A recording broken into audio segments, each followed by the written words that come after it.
السلام عليكم البنات، مرحبا بكم معايا في القناه وصفات رشيده تشيو. نتمنى تكونوا مزيانين ان شاء الله وانتم كتشوفوا هذا الفيديو. مرحبا بكم معايا في القناه. اليوم غادي نحضر معكم واحد الوصفه لي كيش بالكفته والفطر المعلب. كيجيو اكثر من رائعين وكيجيو لذاذ بزاف. نحضروهم، بقاو معايا باش تعرفوا المقادير وطريقه التحضير.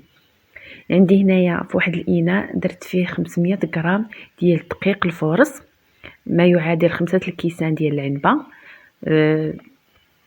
غربلتهم ودرتهم هنايا في هذا الاناء، وضفت عليهم معلقه هنايا ديال سكر حبيبات، وضفت عليهم واحد شويه ديال الملحه. بالنسبه للتنكيه غادي نكه هنايا بالبصله بودره. غادي ندير واحد نص معلقه صغيره ديال بصله بودره، الا كانت متوفره عندكم ضيفوها، الا ما كانتش متوفره بلاش. غادي نزيد هنايا واحد المعلقه واحد نص معلقه ديال بودره الثوم، كتعطينا واحد النكهه زينه للعجينه اليكيش ديالنا. غادي نضيف حتى هي نص معلقه صغيره، وغادي نضيف عليهم هنايا كاس ديال بين الزيت، بين خليط ديال الزيت والزبده. كتكون الزيت غالبه على الزبده، كندوبوا الزبده وكنضيفوا عليها الزيت، كنعبروا بها كاس. الكاس اللي غادي نعبروا به المكونات كنعبروا به جميع المكونات اللي بقات، اللي كنعبروا به الدقيق في الاول. صافي انا غادي نخلط هاد الزبده والزيت، غادي ندخلهم مزيان في هاد العجينه، غادي ندخلهم مزيان في هاد الدقيق حتى نحس بان العجينه ديالي بحال اللي تبسبست. صافي وغادي نحبس وغادي نضيف الماء.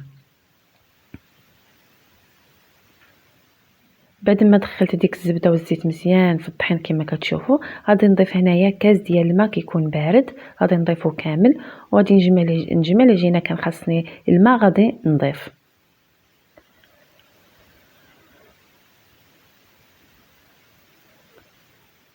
غادي نضيف هنايا نص كاس ديال الماء. مقدار ديال الماء اللي درت كاس ونصف ديال الماء. صافي انا غادي نجمع هاد العجينه، غادي نجمعها وغادي نبديو نشكلوها. هاد العجينه كتجمع مباشره، كنخدموا بها، كنحصل العجينه على بحال هكا على هاد الشكل كما كتشوفوا، ما كتكون قاصحه ما تكون جاريه. صافي مباشره غادي نخدم بها، ما كنخليوها لا ترتاح في الثلاجه لا والو. هاد العجينه ساهله وكتجي ناجحه. رشيت هنايا واحد شويه سطح العمل هكا بالطحين، وغادي نبدا نطلق العجينه ديالي بالدله كما كتشوفوا.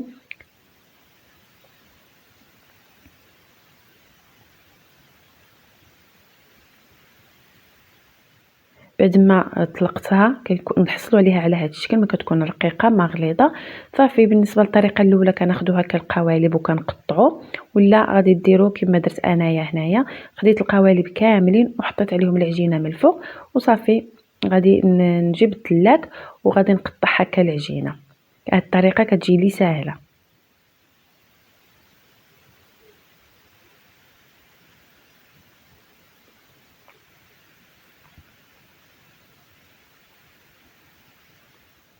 صافي وغادي نحيد هذاك الزائد ديال العجينه وغادي نديرو في واحد البلاستيكه نخليه يرتاح واحد شويه حتى كنكملوا هاد القوالب ونوليو نخدموه، ما نرميوش هذيك العجينه اللي بقات. صافي غادي نشكل هكا العجينه، غادي نلبسها هكا في القوالب مزيان كما تشوفوا على هاد الطريقه اللي راني ندير مزيان. كندخلوا دوك الجوانب مزيان على هاد الشكل. هاد العجينه كتجي ساهله وفي الساع كتخدم معنا، ساهله في التحضير، وبالنسبه حتى للتشكيل ساهله. صافي انا غادي نستمر بحال هكا حتى كنلبس هاد القوالب اللي عندي كاملين.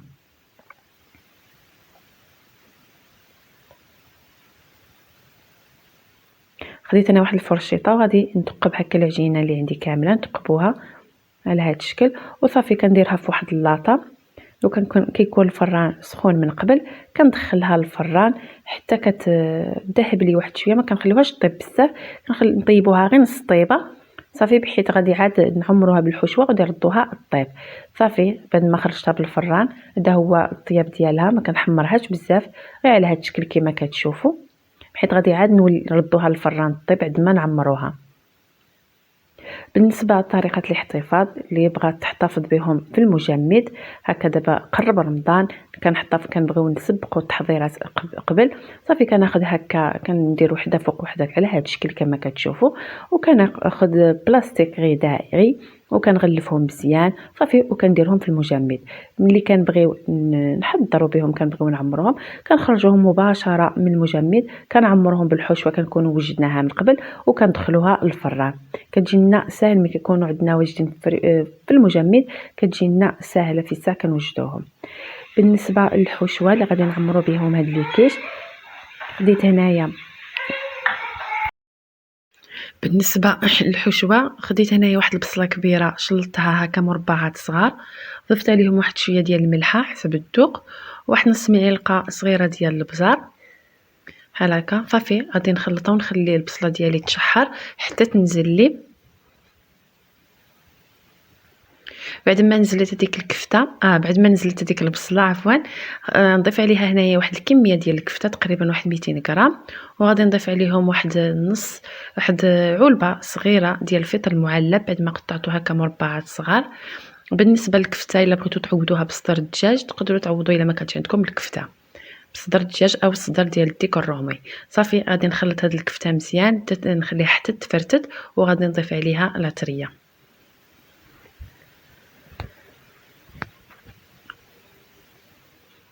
بعد ما فرتت هذيك الكفته غادي نضيف عليها هنايا واحد المعلقه صغيره ديال بودره الثوم، وغادي نضيف عليهم واحد المعلقه صغيره ديال الشاورما او العطريه ديال الكاري اللي متوفر عندكم، الكاري او الشاورما. واحد المعلقه ديال الزعتر حكيتو هكا بين يديا، وغادي نضيف عليهم واحد شويه ديال القزبر ومعدنوس هكا مقطعين. صافي غادي نخلي الحشوه ديالي طيب حتى تطيب مزيان حتى تشحر، وغادي نحيدها ونخليها تبرد. غادي ندوزو نحضروا الكريمه اللي غادي نعمروا بهم هاد ليكيش. غادي ندير 2 بيضات، وغادي نضيف عليهم واحد الكاس ديال عنبه ديال كريمه ديال خاصه بالطبخ، كاس ديال العنبه.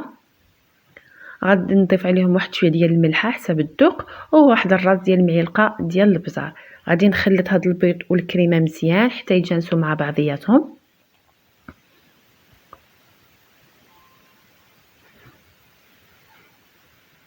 وغادي نضيف عليهم هذاك الحشوه اللي حضرنا من قبل خليناها بردت، غادي نضيفها على داك الخليط ديال البيض والكريمه، وغادي نخلطهم مزيان حتى يتجانسوا مع بعضياتهم.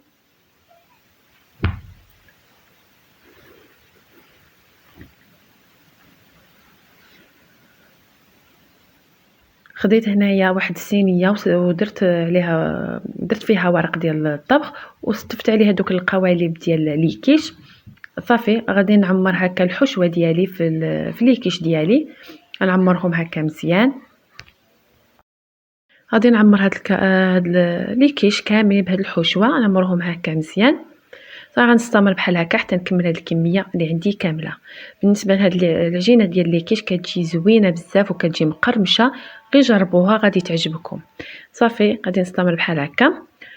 غادي خديت هنايا الفرماج، عندي هنايا هاد الجبن فيه 4 الانواع، تقدروا تستعملوا اي جبن عندكم متوفر. صافي غادي ندير واحد الكميه الفوق ديال فوق الحشوه، وغادي ندخلهم للفران. الفران كيكون عندي سخون من قبل. كندخلوا ليكوش ديالنا حتى كيذوب لنا داك الفرماج وكتجمع لنا ديك الحشوه. صافي وكنخرجوهم، ما كياخذوش الوقت بزاف حيت عندنا ليكيش طايبين ديجا طايبين، غير الحشوه طايبه. وصافي كنخليو داك الفرماج يذوب ويتحمر واحد شويه صافي وكنحيدوهم.